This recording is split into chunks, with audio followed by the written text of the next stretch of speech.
¿Cómo estamos? ¿Qué tal? Buenas noches, días, tardes, la hora a la que nos estén viendo. Hoy día, yo voy a comenzar por explicar un poquito el tema que nos toca, ¿no? Nos toca que hablemos de los estoicos. Pero antes de hablar de los estoicos, me interesa que tengamos un poquito de idea de los cínicos.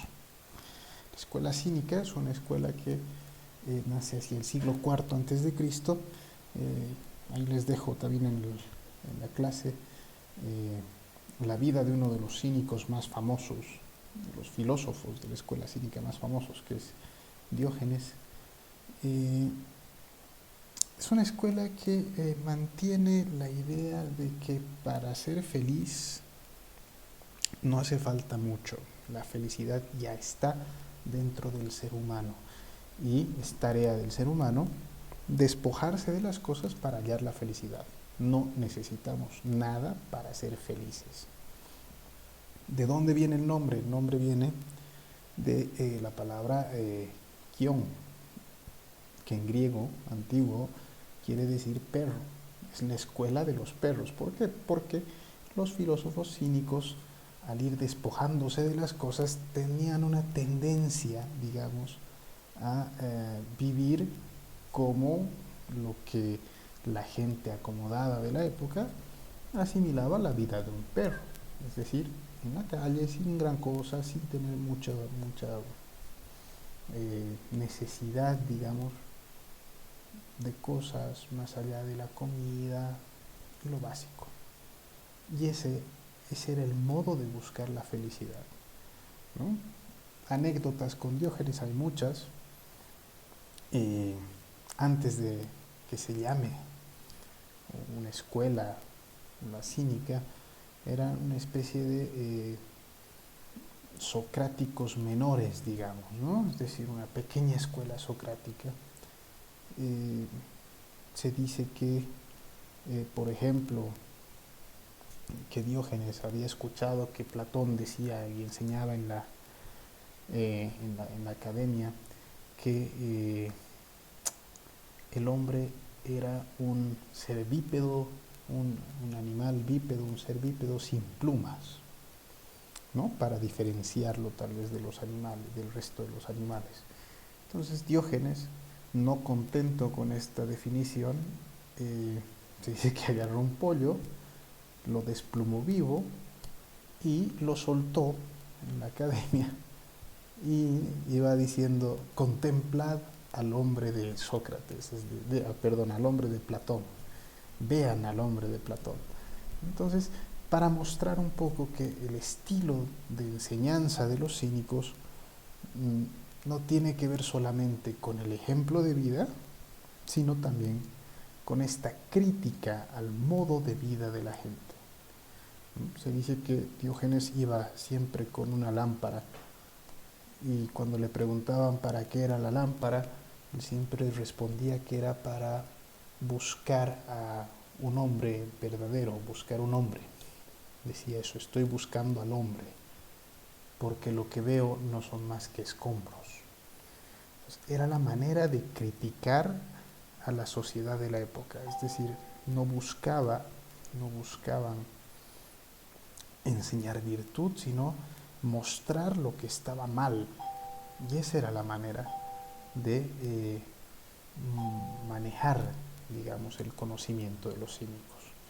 Por demás, por lo demás, es una escuela por demás interesante, que va a influir también en mucho en la retórica, sobre todo, y en la manera de criticar y llamar la atención sobre ciertos temas de distintos pensadores y de distintos escritores. Voltaire estará muy influenciado por el estilo cínico. eh, Jonathan Swift, varios pensadores modernos tendrán esta idea de que la crítica ha de ser ácida. ¿Para qué? Para que golpee y llegue al resto, ¿no? Entonces, entre los alumnos de los cínicos, más allá Diógenes, tenemos una de las primeras filósofas, Hiparquía, por ejemplo, cosa rara en época, digamos, aceptar a una mujer dentro de la escuela como miembro pleno de la escuela, pero los cínicos sí se atrevieron a esto, ¿no? Entonces, por eso es una escuela muy, muy interesante. Eh, Otro de los discípulos, digamos, de los cínicos es un tal Zenón, Zenón de Sitio. Pero este Zenón, a medida que se iba adentrando en el pensamiento de los cínicos, iba encontrando que no le bastaba con la crítica, sino que además necesitaba algo, necesitaba mostrar, necesitaba enseñar, necesitaba un modo de vida que fuese coherente. ¿No? No le bastaba con despojarse de las cosas para ser feliz. Y había entendido bien que la felicidad estaba en el mismo hombre, y es verdad. Entonces Zenón agarra y comienza a cogitar, a pensar, y va armando una escuela. Y esta su escuela se reunía bajo un pórtico. Un pórtico es un arco, ¿no? Una puerta grande. Y en griego, pórtico se dice stoa. Entonces, de ahí viene el nombre de su escuela, los estoicos, ¿no? Que al castellanizarse aumentamos la E, los estoicos. ¿Qué quiere decir en realidad? Los que se reúnen bajo el pórtico. Y ahora entramos un poquito. El estoicismo, como les iba diciendo, y ahora vamos a ver un poquito aquí en el diagrama, el centro del estoicismo es la virtud. ¿Sí? El estoicismo tiene fundamentalmente una ética de la virtud, una manera de comportarse, de buscar el bien, de buscar vivir bien a partir de la virtud o hacia la virtud. Y entonces si mezclamos esto con una manera de entender el mundo, ¿sí? Con una metafísica, con una manera de entender el mundo desde lo trascendente y a la vez inmanente, digamos, aquello que está más allá del mundo y a la vez da consistencia a este mundo, encontramos una filosofía de vida. Entonces, al centro vamos a poner que el estoicismo es una filosofía de vida. ¿Y qué implica que sea una filosofía de vida? Implica que va a buscar sobre todo mostrar cuál es el camino, ¿sí? Cuál es el camino hacia la vida buena, hacia vivir feliz. ¿Sí? No nos olvidemos que entre estas escuelas lo importante es alcanzar la felicidad. Y alcanzar la felicidad para algunos es tarea de toda la vida. ¿Sí? Aristóteles dirá, por ejemplo, que la felicidad no es algo que se alcance puntualmente, sino que no es sino al final de la vida que podemos decir si somos felices. Como hemos visto para los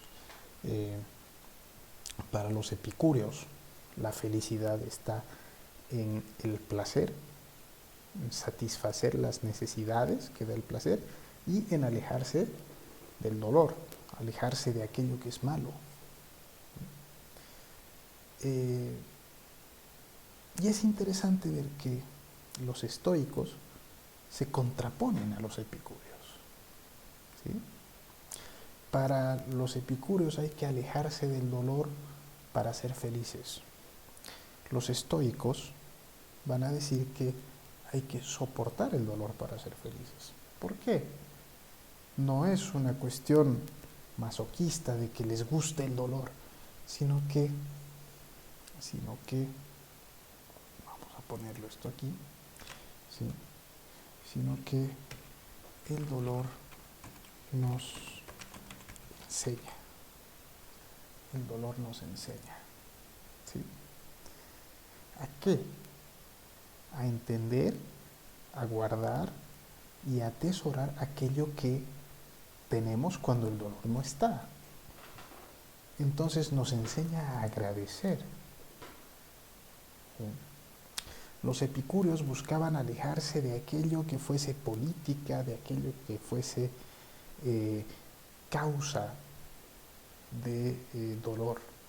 Entonces, las relaciones humanas, por ejemplo, ¿sí? Si bien los epicúreos creen que el mundo está hecho de relaciones, hay relaciones de las que hay que alejarse porque nos pueden causar dolor. ¿Sí?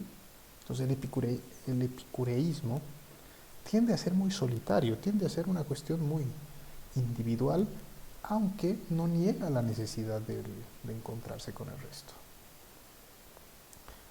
El estoicismo, en cambio, necesita el contacto con los otros. ¿Por qué? Porque para ser feliz,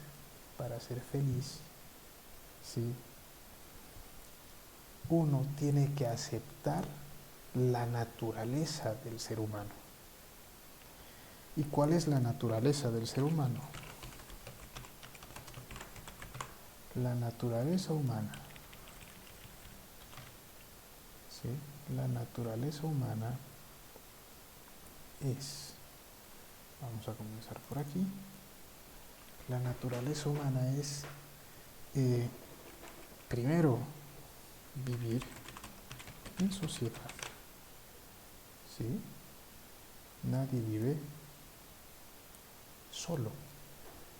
El ser humano busca relacionarse, entonces, vivir en sociedad. La naturaleza humana es vivir con la razón.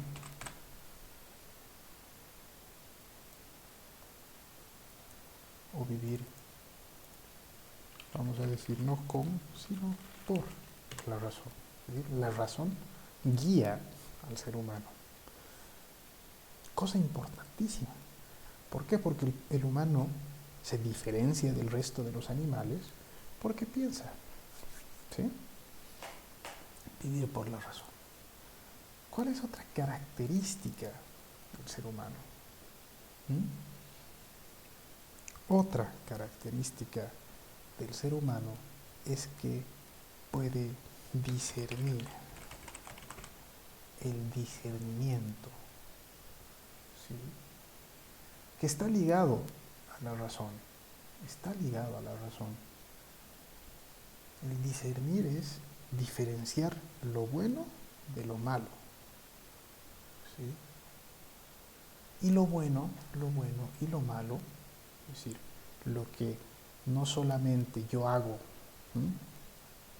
para buscar la vida buena, que eso es la ética, sino lo que es bueno para los otros, ¿sí? Ese acto moral, buscar lo bueno para los demás también, el bien común, es un acto moral. ¿Sí? Necesariamente pasa por algo concreto, ¿sí? Por un acto concreto. Entonces, para los estoicos, por ejemplo, la física y la moral son inseparables. ¿Sí? Y entonces la naturaleza humana está ligada a un destino. ¿Sí? A un destino que, como pasaba con los epicúreos, por ejemplo, no es malo en sí, sino que el destino es un destino providencia, es un destino providente, es un destino que en el fondo nos regala cosas para que podamos llegar a la felicidad. ¿Sí? Y ese es el punto en toda esta historia. Entonces, el hombre debe someterse al destino. ¿Por qué? Porque si bien está la naturaleza humana, estos los vamos a borrar, ya no hay más características por ahora de la naturaleza humana, ¿sí? La filosofía de vida de los estoicos tiene que ver también con la naturaleza, ¿sí?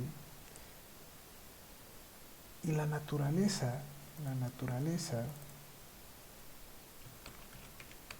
tiene una razón universal, ¿sí? Entonces, es menester, es necesario que esta naturaleza humana, ¿sí?, esté en relación con la naturaleza. ¿Por dónde se va a relacionar? ¿Ah? A ver, vivir por la razón y la razón universal.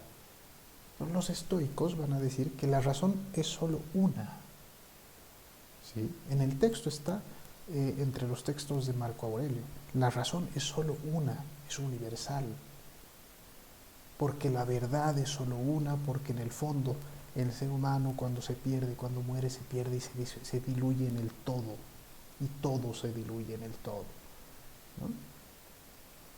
¿Por qué? Porque el todo es Dios, y solo hay un Dios. La naturaleza, entendida como el todo, es Dios. Podría poner Dios en lugar de naturaleza y naturaleza en lugar de Dios, ¿sí? ¿Por qué? Porque el estoicismo propugna o propela una religión panteísta, ¿sí? Asume y entiende que todo es Dios y en el todo está Dios. ¿Y qué es el todo si no es la naturaleza plena del universo? ¿Sí? No es la naturaleza entendida como los arbolitos, no. Es la naturaleza entendida como el universo. Y entonces, ¿qué pasa? Pasa que el mundo entero, ¿sí?, el mundo entero, el universo, es semejante a un inmenso ser vivo del que los diversos individuos, es decir, son sus órganos, ¿sí?, los seres humanos, los animales, las plantas, las piedras, son órganos de este gran ser vivo, y Dios es el alma, ¿sí? Y Dios es el alma. ¿Qué es lo que da vida a los seres? ¿Qué es lo que permite que cada cosa tenga su sitio? La naturaleza. Entonces la naturaleza es Dios, porque la naturaleza es el alma del mundo, ¿sí? Entonces, Dios es la razón, vamos a ir, inmanente del universo. Es la razón que permite, que está ahí dentro, que permite que viva. Y entonces, ¿qué podemos entender de esto? Podemos entender, ¿sí?, que en la naturaleza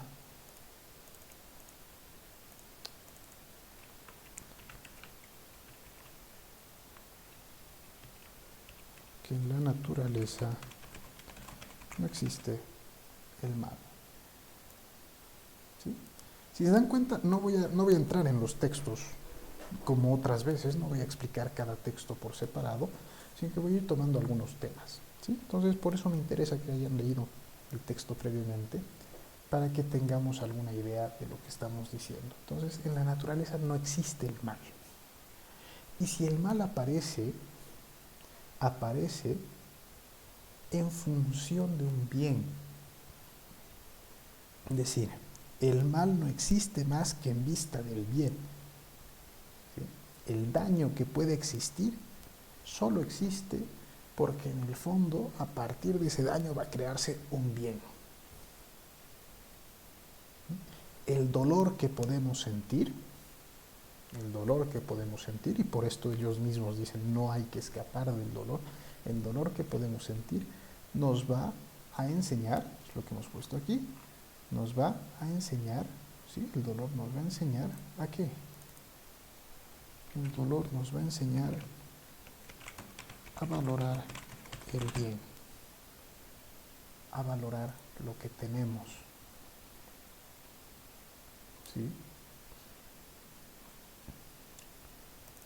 ¿Qué más podemos decir de la naturaleza? De la naturaleza podemos decir además que nos da lo necesario.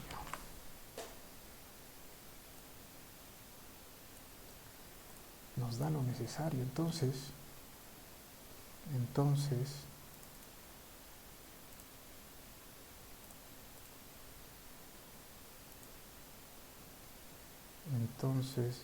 si la naturaleza nos da lo necesario,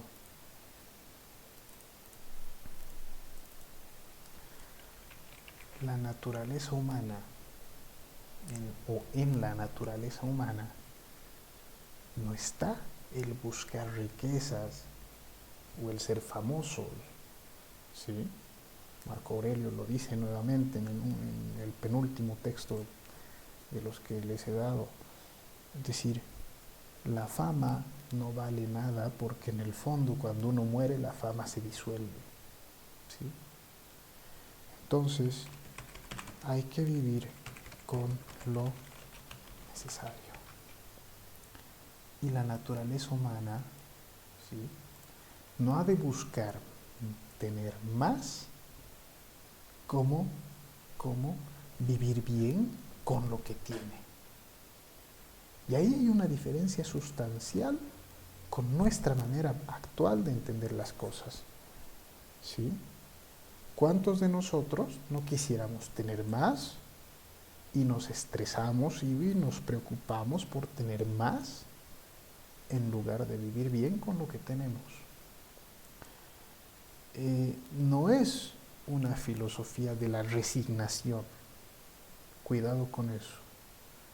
No es, ay, qué macana, tengo poquito, entonces con poquito voy a vivir bien. No. Lo que quiere es extender esta idea de que la virtud, el hombre virtuoso, ¿sí?, vive en armonía con la naturaleza, que es la razón. ¿Sí? Y la razón nos lleva a saber y a decir que solo podemos vivir con lo necesario. Debemos vivir con lo necesario. Porque buscar tener más y vivir con más de aquello de lo que yo necesito, ¿sí?, no tiene ningún sentido. Porque cuando muera, todo eso que he acumulado no me va a servir de nada. Yo ya no voy a estar, me voy a hacer uno con el todo. ¿Sí? Entonces no hay necesidad de acumular insulsamente. Epicteto decía que en el fondo la moral, ¿sí?, la moral se puede resumir en una máxima: soporta y abstente. ¿Sí? Soy feliz, la felicidad, ¿sí?, vamos a poner esto aquí, lo vamos a borrar de aquí. Soy feliz, vamos a decir que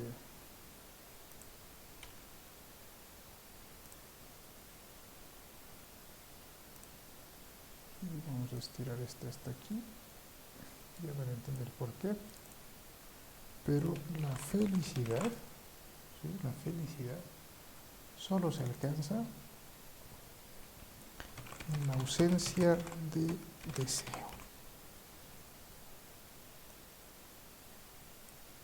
¿Sí? Ya lo hemos escuchado antes, ¿eh? Les invito a pensar cuándo y quién lo ha dicho. Pero la felicidad está en la ausencia del deseo,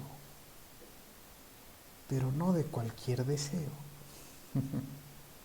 Y esto es todavía más importante. Entonces yo voy a copiar este proceso de aquí y vamos a pegarlo aquí. ¿Sí?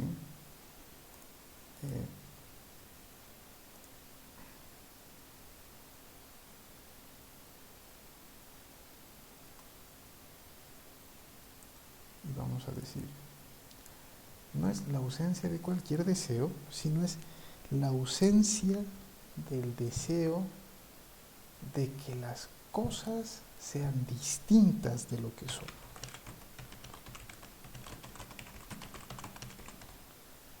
De lo que son. ¿Sí? Entonces dice, o entienden que en la medida en la que yo deseo que las cosas no sean como son, empiezo a hacerme un daño. Si yo no acepto las cosas como son, entonces sufro. ¿Sí? Entonces sufro. ¿Y qué pasa? Entonces, perdón.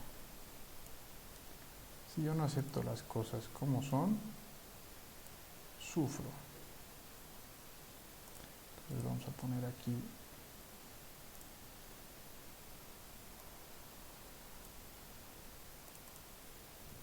algo importante. El sufrimiento. ¿Sí?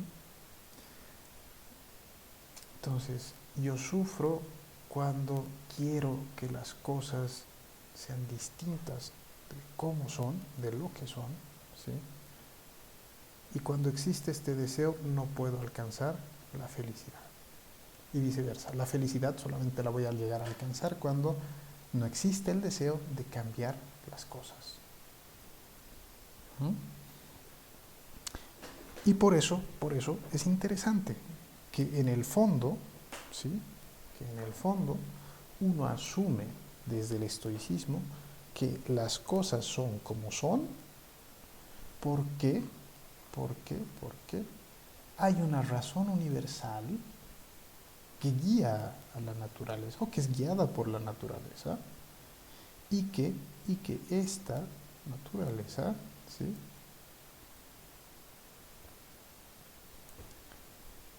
nos lleva al destino. Perdón, esta línea no es de aquí, sino es de aquí. Exacto. ¿Sí? Que la razón universal, guiada por la naturaleza, lleva al destino.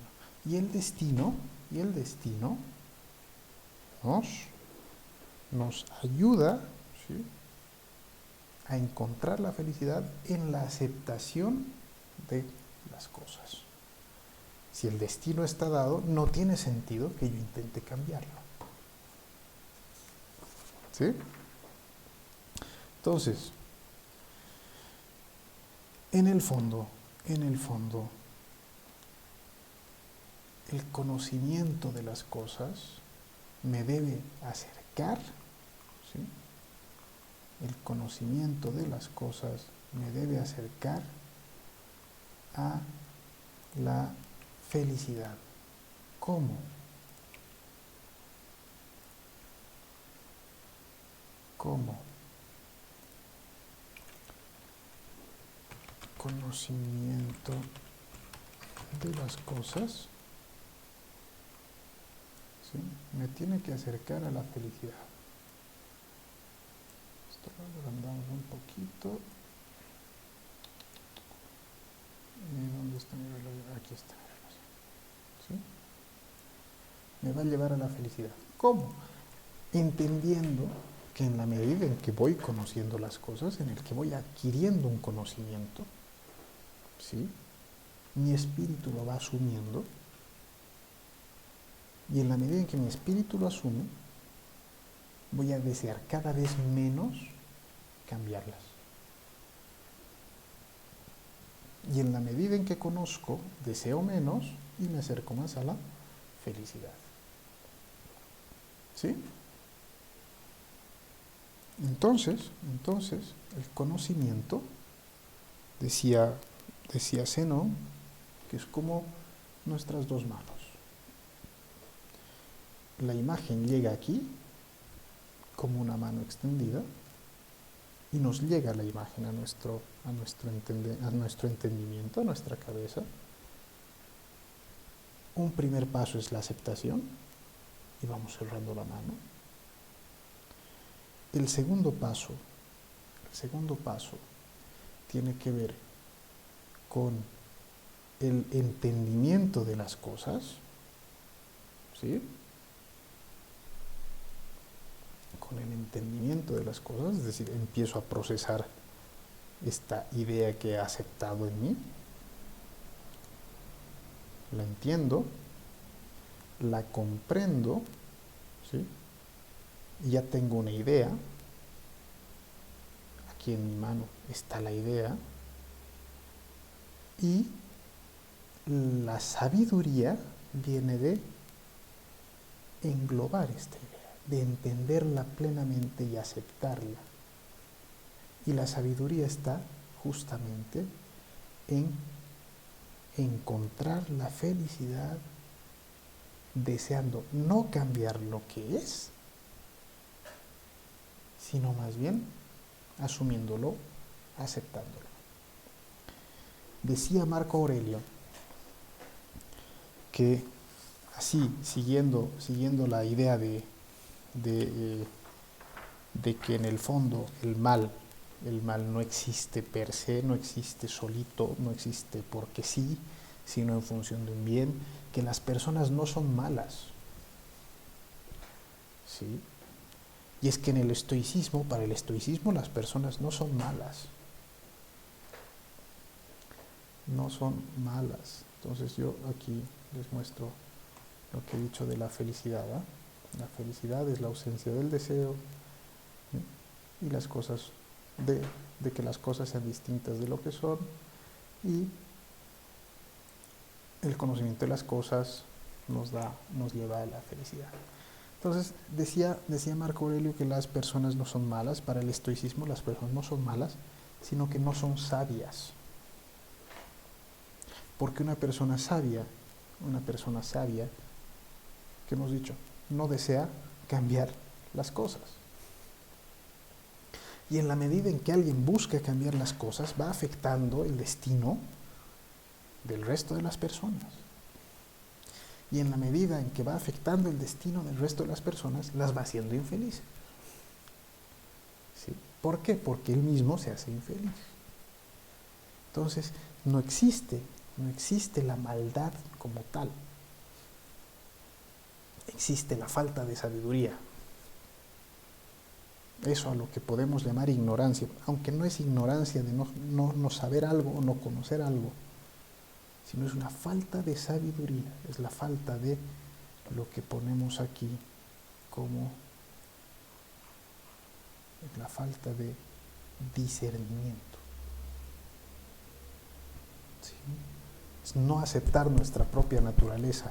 Cuando uno no acepta la propia naturaleza, no es capaz de usar el discernimiento. ¿Sí? Entonces Marco Aurelio decía que con las personas malas tenemos dos opciones. La primera es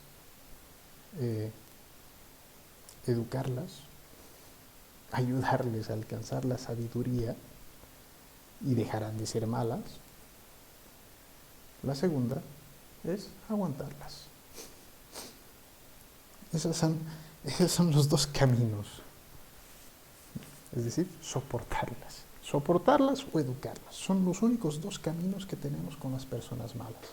¿Por qué? Porque tampoco nos es dado cambiar la naturaleza de las personas. Y la naturaleza de las personas es que estén vivas. No podemos suprimir a alguien porque no nos guste lo que hace. ¿Sí? Entonces, con las personas malas, con una persona, con un ser vivo, una de dos, o lo educamos y ayudamos a que entre en la aceptación del universo, en la aceptación de la razón universal, o simplemente lo soportamos. ¿Sí? El estoicismo, para cerrar un poco esto ya, el estoicismo es una filosofía de vida, como digo al principio. El estoicismo es una filosofía de vida. Y esta filosofía de vida requiere de una disciplina. ¿Sí? Esta disciplina, como decía, nos enseña a valorar el bien, ¿sí? Que es el dolor. Y vamos a decir que no es solamente el dolor. Voy a quitar nos enseña el dolor y la privación. La disciplina está en saber, en conocerse, no para cambiarse, sino para aceptarse. Y para llegar a conocernos y valorar lo que somos y lo que tenemos, es necesario experimentar aquello que nos hace daño. Entonces, el primer experimento de aquello que nos hace daño es lo que nos duele. Nos duele, ¿sí? Si me duele, no quiero hacerlo más. Punto. Y la privación. Hay una tendencia, por ejemplo, ahora de que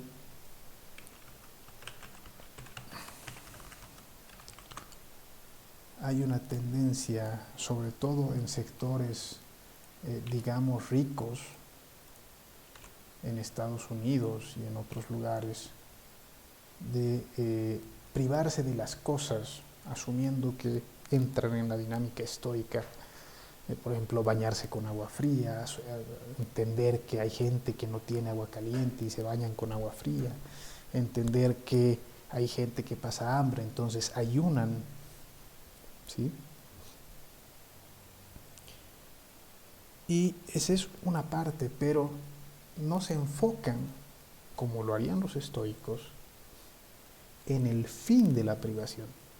No es sentir dolor por sentir dolor, como les decía hace rato, no es privarse por privarse. Ese dolor, esa privación nos tiene que ayudar a entender algo. Y ese entender algo es aceptarnos como soy, ¿sí? valorando el bien o los bienes que tenemos. Y por lo mismo, ¿sí? tener más allá de lo que necesito, ¿sí? Tener más allá de lo que necesito, tener más que aquello que es necesario para vivir, se convierte en un sinsentido. ¿Por qué? Porque significa que no estoy valorando lo que tengo. Tener más y buscar tener más de lo que tengo no es valorar lo que tengo, y en el fondo no es aceptarme como soy, ¿sí? Y si no me acepto como soy, es imposible que yo llegue a este punto, a la felicidad, ¿sí?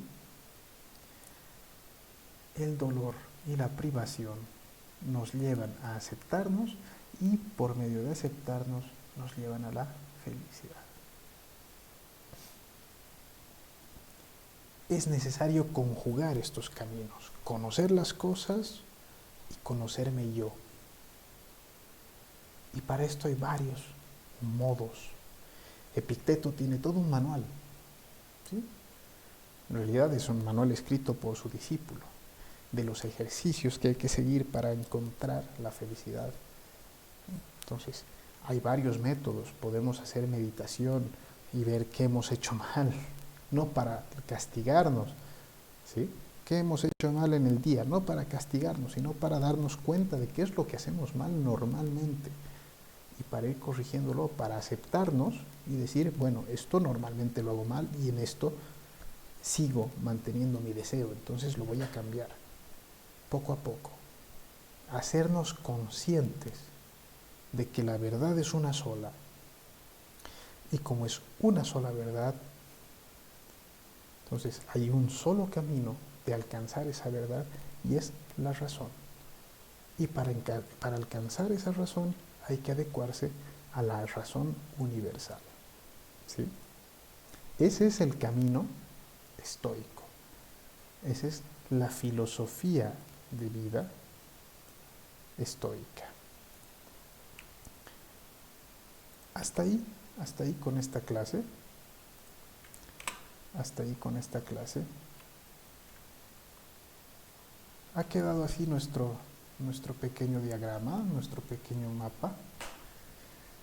Yo les voy a dejar de todos modos el link de este mapa ahí con el video, pero para que lo tengamos en cuenta. Cualquier duda, ustedes ya saben, pónganla en el foro que está aquí abajo. Si no tienen dudas, comenten algo que les haya llamado la atención de las lecturas o algo que no haya quedado claro para que podamos discutir y responder entre nosotros, ¿sí? No se olviden que la participación en el foro es obligatoria y que cualquier duda que vaya apareciendo estoy disponible para ayudarles. Gracias por la atención y hasta la siguiente clase.